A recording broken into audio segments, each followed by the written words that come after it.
ご飯を入れますね。はい、これで OK です。お茶でご飯。お茶漬け。อันนี้คือโอชาสึเกะนะคะนี่こっちですよ。これは酒じゃない。酒はサーモンだ。サーモンが入ってますよ。あ、そっか。で、お茶も入ってるの。これคือโอชาสึเกะนะคะวิธีทำก็คือこの食べるんですよ。はいโอชาสึเกะก็คือชากับแซลมอนนะคะสึเกะก็คือติดนี่นะข้าวหน้าこれをชา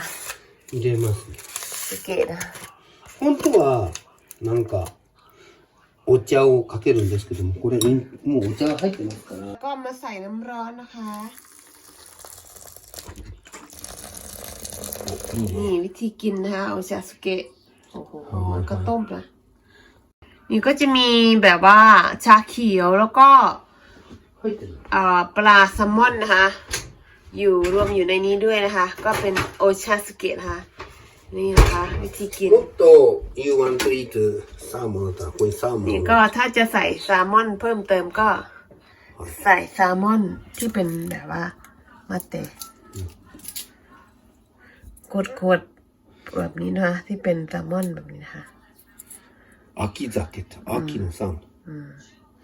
はいใส่เนื้อปลาแซลมอนไปเข้าไปนะคะこれで OK できた。โอเคนี่ก็คือโอชาสึเกะเดสโย食べてくださいね食べてみてくださいね